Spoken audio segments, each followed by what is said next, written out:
He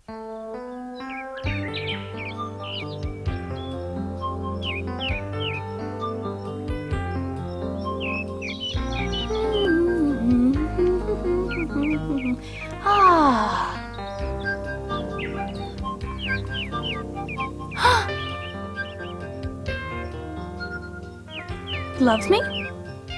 He loves me not.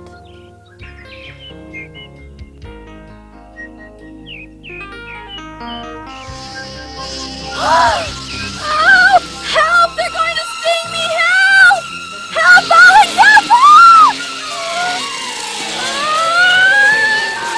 Help! Better throw away those flowers.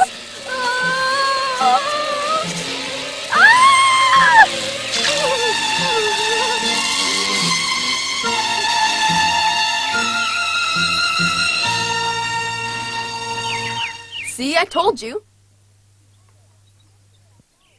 They don't want you. They're after the nectar in the flowers. The nectar? Here, have a taste. Oh, it's really sweet. A man named Fabre first became interested in insects after he had tasted honey produced by bees. Who is Fabre? Henri Fabre, the scientist. He wrote Entomological Memories. No kidding.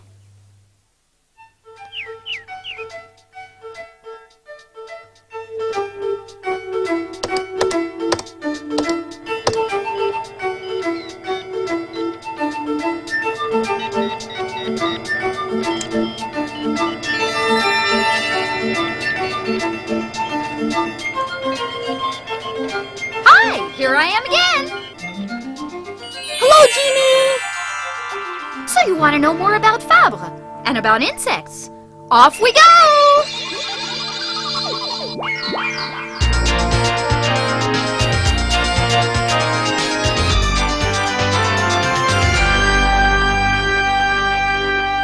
Henri Fabre was born in the south of France in 1823.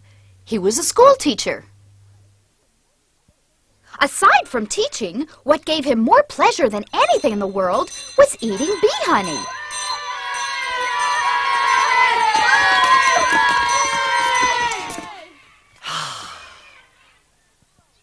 Mr. Fabre's students are so lucky. Once a week, they're all allowed to play outside. They don't go outside to play. They go out to do field work in geography. They make drawings of the topography. A bit to your left. Just a little bit more now. Huh? Hey! Just what are you doing over there? You heard me. Huh? Tell me what you find so interesting. It's honey, Mr. Fabre. I found some delicious honey in this nest of bees. Honey, really? Go on, taste it, sir. You're right, it's very sweet.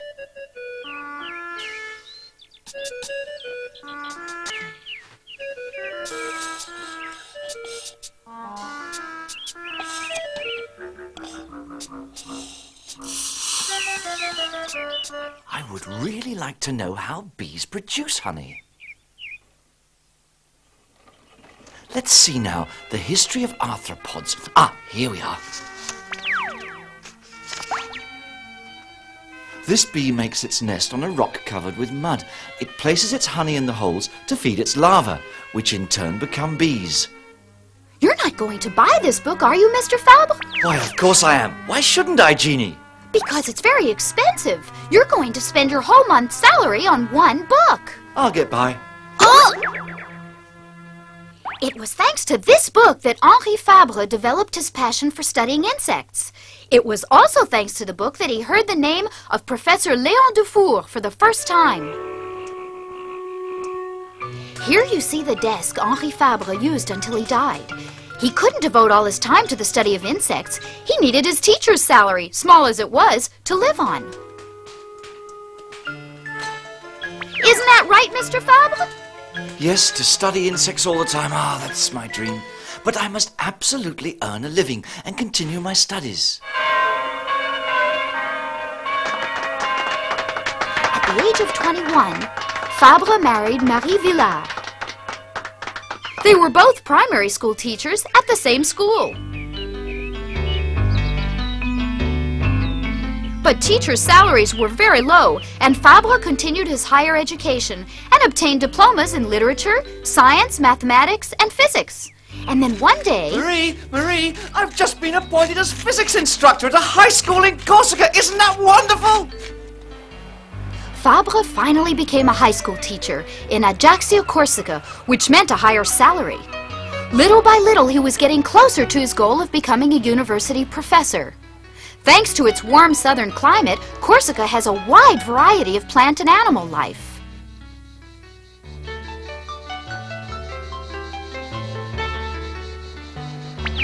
Fabre was interested in all the different kinds of shellfish, which he decided to collect and classify by category. Oh! Ah! Hey, you could be a little more careful!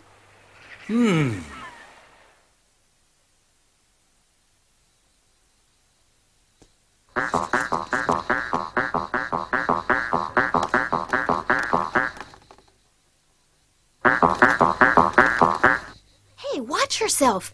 If you stick around, Mr. Fabre is going to turn you into an experiment.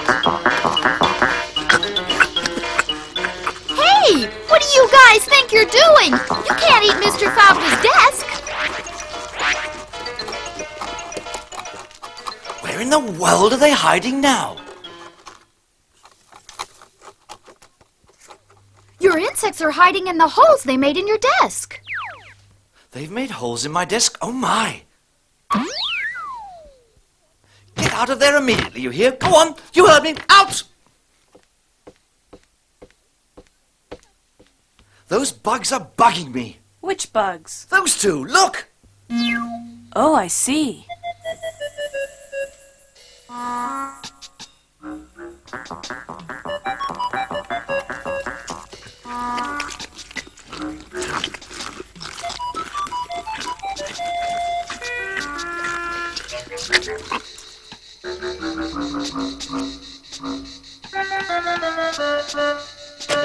Oh, what brings you here, Mr. Mayor?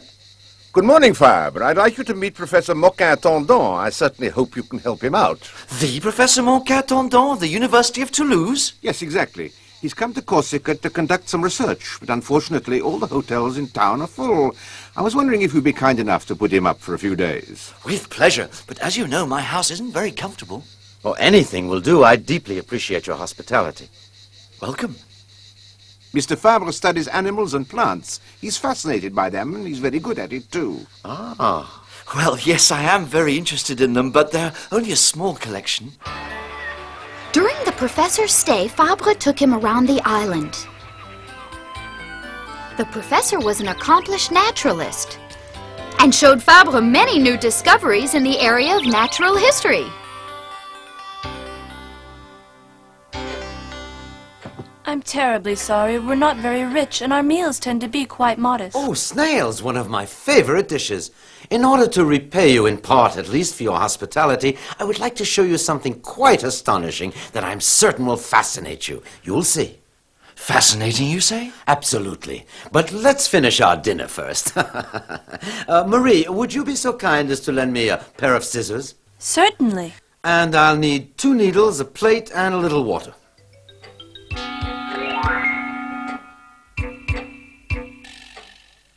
Are you ready, Mr. Fabre? Yes.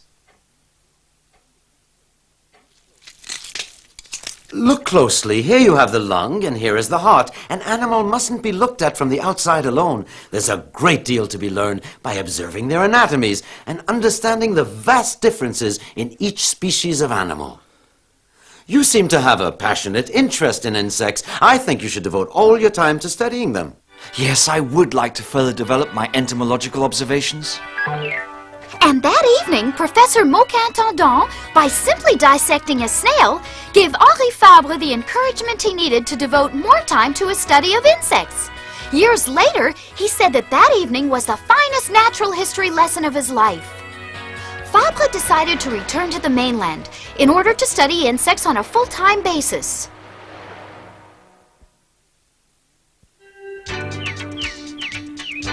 On returning to mainland France after 4 years in Corsica, Fabre settled in the Avignon region, where he spent all his time studying and making observations. He found a very specialized book dealing with the behavior of burrowing wasps. Hey, Mr. Fabre! Mr. Fabre! Don't you ever stop working? Jeannie, don't. Leave me alone, will you? Okay. Wasps are so fascinating. I must begin observing them more closely.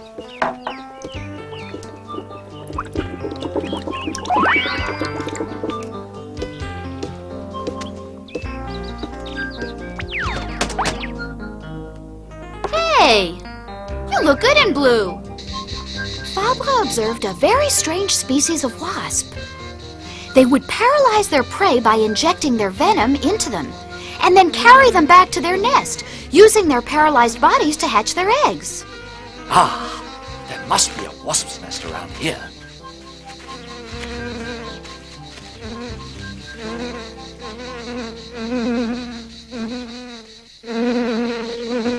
Yes, it can't be far away. They must be hiding under there.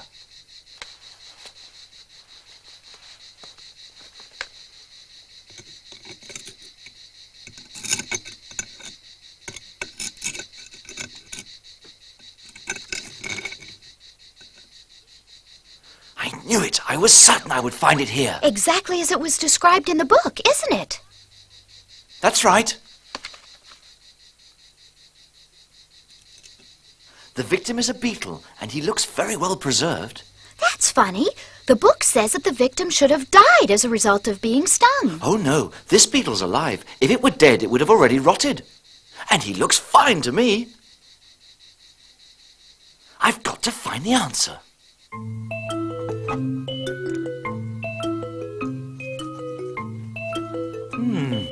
The organs seem quite healthy. Then you mean it's really still alive? Hard to believe. There's no doubt that it's alive, only it's totally paralyzed. I'm going to try an experiment. I'm going to take another beetle and place it right in front of the wasp's nest.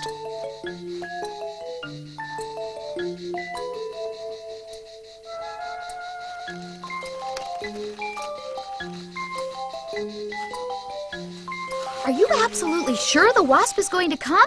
I'm sure it will. We just have to be patient and wait. Where are you going? Stop! If you hide, the wasp will never find you. You've got to be as patient as we are.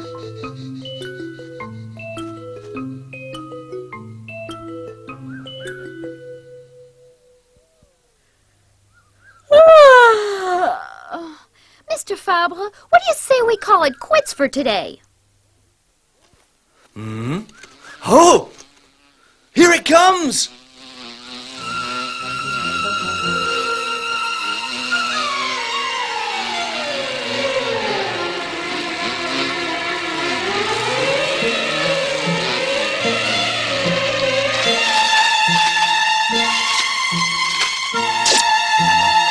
Did you see that, Jeannie?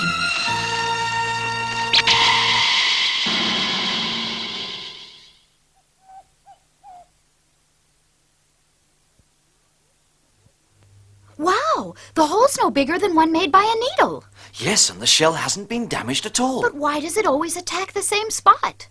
Because that's the spot which paralyzes the beetle's entire nervous system. Let's try another one. What's that liquid? It's ammonia. Oh, I get it. You're going to do exactly what the wasp did. Mm-hmm.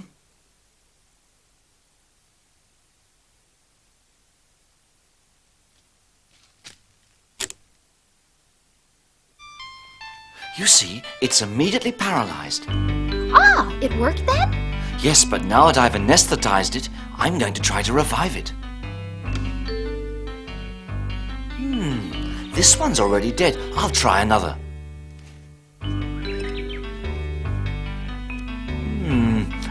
This one's in good shape.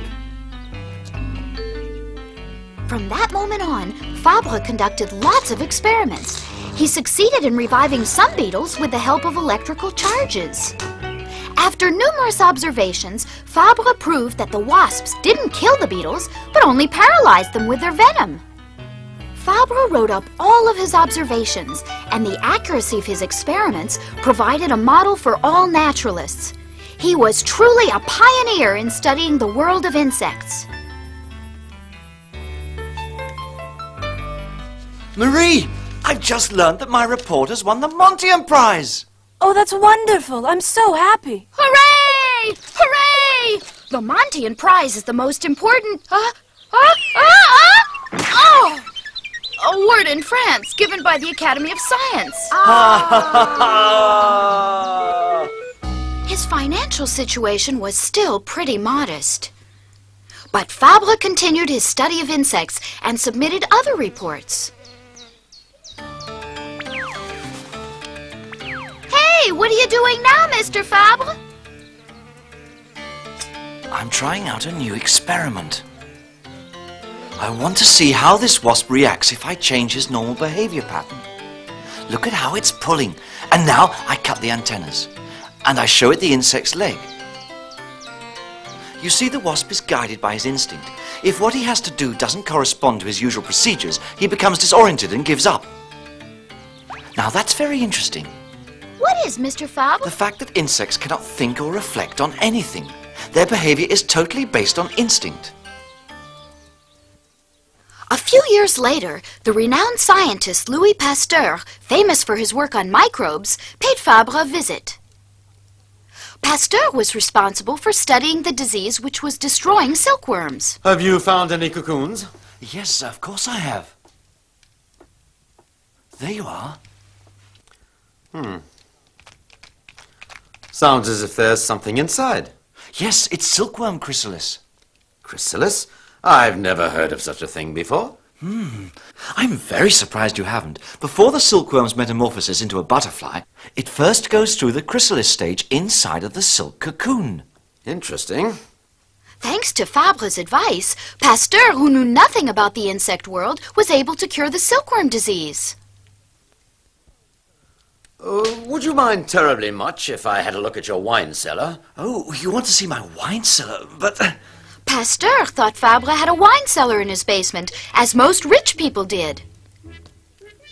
All right, if you insist, it's this way, come. It's really quite impossible to have a wine cellar on a schoolteacher's salary. Pasteur was also interested in wine fermentation, but at the Fabre's house, there was no wine.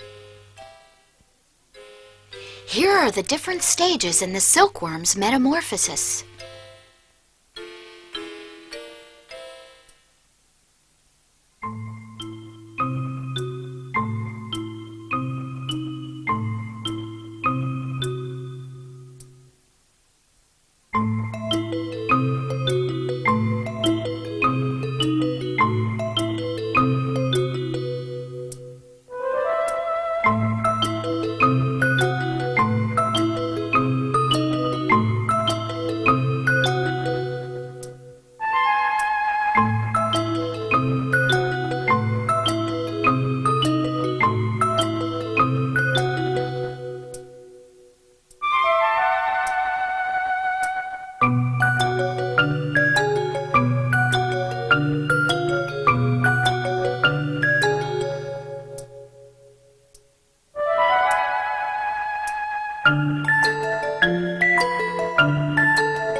Soon after, a Paris publisher asked Fabre to write a book on insects.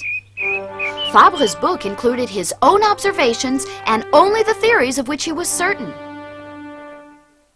Here it is, Entomological Memories, the first volume published in 1879 at the age of 56. And in the next 30 years, he published 10 volumes of entomological memories. In 1907, at the age of 84, Fabre's students and friends gathered together to commemorate the publication of the 10 volumes. Henri Fabre died in 1915 at the age of 92, the year after the outbreak of World War I.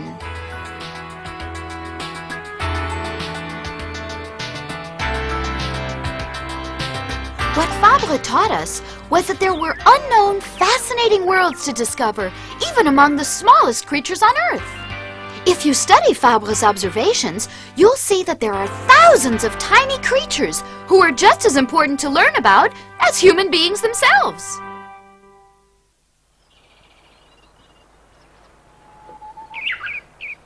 As soon as an ant finds something to eat, it leaves an odor behind it before it leaves, and then it returns to its colony to tell the others. When they pass each other, they rub their antennas.